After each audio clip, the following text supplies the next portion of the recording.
하나님은 이스라엘을 애굽에서 구원하실 때 모세를 지도자로 쓰셨습니다. 그러나 하나님은 모세 한 사람만 쓰신 것은 아닙니다. 여러 동역자들을 보내셔서 함께 쓰셨습니다. 그중 하나가 모세의 아내 십보라였습니다. 모세는 아들에게 할례를 행하지 않아서 지도자의 자격이 지금 부족했습니다. 그래서 하나님께서는 모세가 가는 길에 숙소에서 모세를 죽이려고 하시죠. 십보라가 이때 아들에게 할례를 행해서 모세를 살게 해주고 모세가 이스라엘을 구원하는 귀한 사역을 잘 감당할 수 있도록 도와줍니다. 우리는 이 모습에서 우리가 하나님으로부터 소명을 받아서 하나님께서 맡긴 사명을 감당할 때 우리는 꼭 하나님의 계약을 기억하며 하나님의 계명을 지켜서 바르게 살아가며 또 하나님께 예배드리며 우리의 사역을 잘 준비해야 된다는 것을 알 수 있습니다. 또한 십보라가 모세의 사역을 이렇게 잘 도와주었던 것처럼 우리도 또한 다른 사역자들이 사역을 잘 감당할 수 있도록 잘 도와줄 수 있어야 됩니다. 그래서 우리 모두가 하나님의 뜻을 잘 이루어드리는 하나님의 귀한 종들이 다 되어야 되겠습니다. 오늘은 여호수아에 대해서 살펴보겠습니다. 여호수아는 모세의 수종자였죠. 그러나 여호수아는 모세의 수종자로 끝나지 않고 나중에는 여호와의 종이라고 불리게 됩니다. 여호수아 1장 1절 말씀 먼저 읽어드리겠습니다. 여호와의 종 모세가 죽은 후에 여호와께서 모세의 수종자 눈의 아들 여호수아에게 말씀하여 이르시되, 이 말씀을 보면은 모세는 여호와의 종이라고 불리고 여호수아는 모세의 수종자로 불립니다. 이게 여호수아 첫 부분에 나오는 모습인데 여호수아가 끝까지 모세의 수종자로 불리는 것은 아닙니다. 여호수아의 일생이 끝날 때쯤에는 여호수아도 여호와의 종으로 불립니다.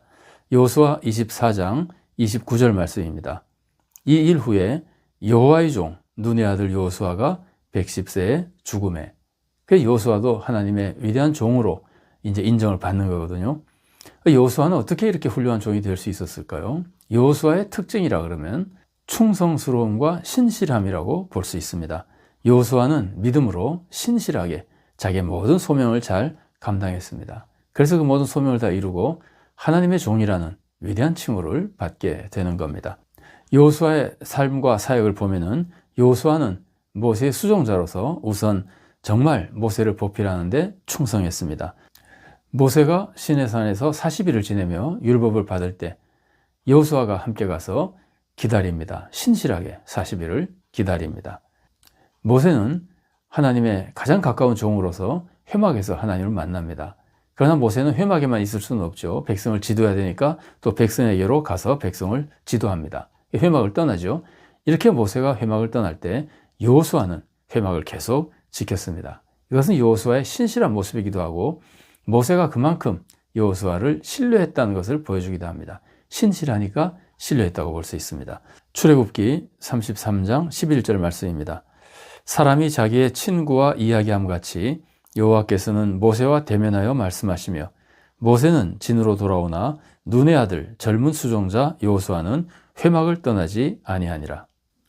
또 이스라엘이 아말렉과 전쟁할 때 모습을 보십시오. 모세는 아론과 훌을 데리고 함께 산에 올라가서 기도합니다. 그리고 여호수아는 군대를 이끌고 아말렉과 전투를 합니다. 이때 모세의 손이 올라가면 이스라엘이 이기고 모세의 손이 내려가면 아말렉이 이깁니다. 이스라엘이 지는 겁니다. 이 모습을 보면 모세가 손을 내릴 때는 이스라엘이 졌잖아요. 그런데 여호수아는 이스라엘이 질 때도 도망치지 않고 계속해서 신실하게 싸움을 이끌어 나갑니다. 그래서 결국 승리하게 되는 겁니다. 여기서도 여호수아의 신실한 모습을 우리가 볼 수 있습니다. 여호수아는 모세의 명령에 따라 싸움에 나갑니다.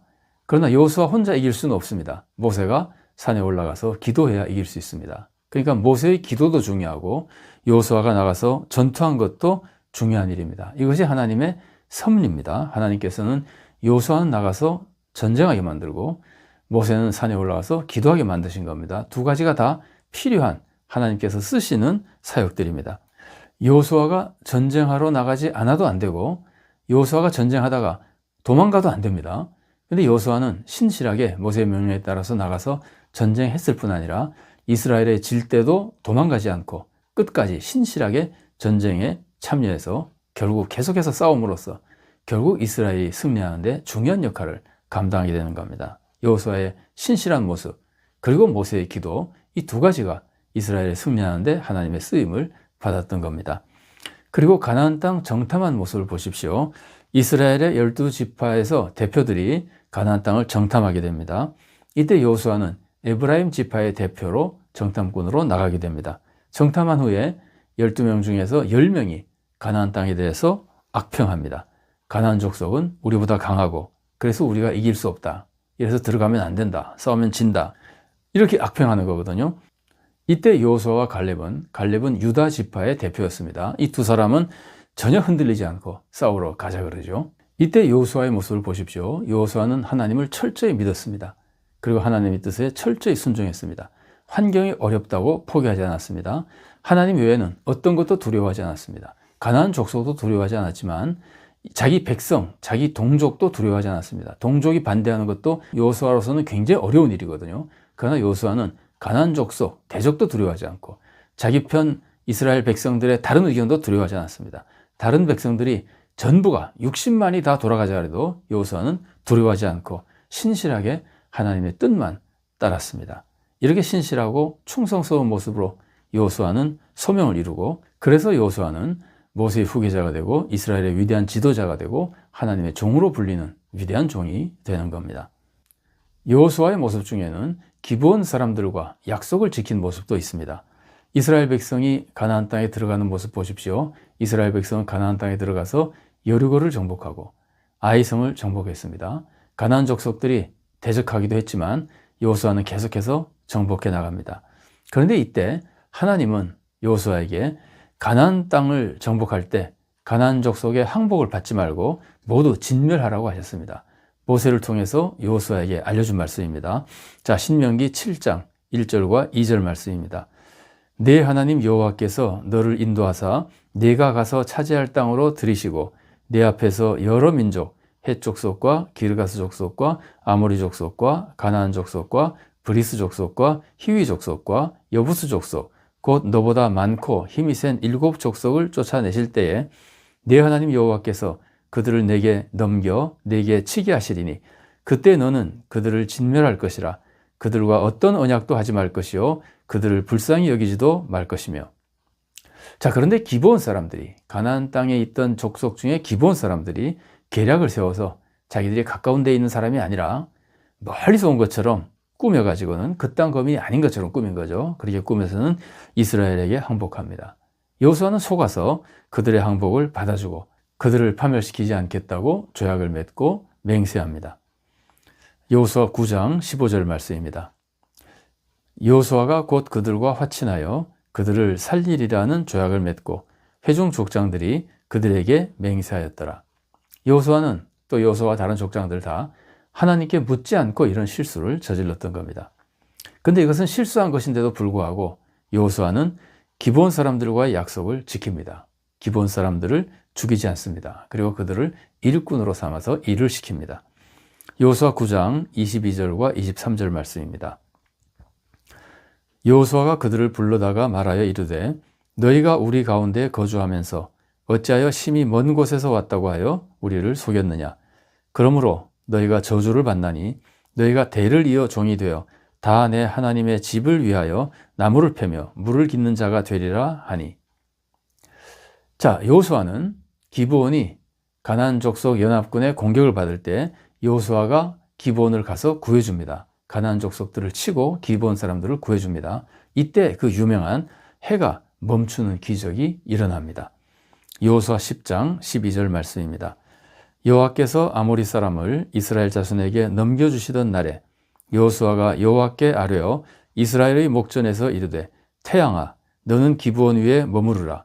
달아 너도 아얄론 골짜기에서 그리할지어다 하매. 그래서 이렇게 역사의 전무후무한 해가 중천에 머물러서는 기적이 일어났거든요. 그래서 여호수아가 크게 가나안 족속을 물리치게 되거든요. 자, 이 모습을 보십시오. 하나님은 가나안 족속을 다 멸하라 그러셨습니다. 가나안에 있는 모든 족속들을 다 멸하라 그러셨습니다. 기브온 족속은 가나안 땅에 있는 족속입니다. 그러니까 원래 멸해야 되는 족속입니다. 그러나 기브온 족속이 여호수아를 속이는 바람에 여호수아는 속아서 그들을 죽이지 않기로 맹세했습니다. 그럼 어떻게 하는 것이 옳은 건가요? 이때 여호수아는 약속을 지키기 위해서 기브온 사람들을 살려줍니다. 자, 이게 옳은 일일까요? 옳은 일입니다. 이게 옳은 일이라는 것을 하나님께서는 여호수아가 기브온 족속을 살리기 위해서 가나안 족속을 칠 때 태양이 중천에 머무르게 하는 놀라운 기적을 이루어 주심으로써, 여호수아의 그 기도를 들어주심으로써 여호수아가 옳다는 것을 우리들에게 확증해 주시는 겁니다. 자, 약속을 지키는 것은 옳은 일입니다. 여러분, 약속을 지키는 것은 거짓말을 하지 않는 것이죠. 이것은 올바른 삶입니다. 약속을 지키는 것은 올바른 삶의 문제고, 기브온 족속을 멸하는 것은 물론 하나님 뜻에 순종하는 것이긴 하지만 하나님이 멸하라 그러셨으니까 이것은 사역에 속하는 것이라고 볼 수 있습니다.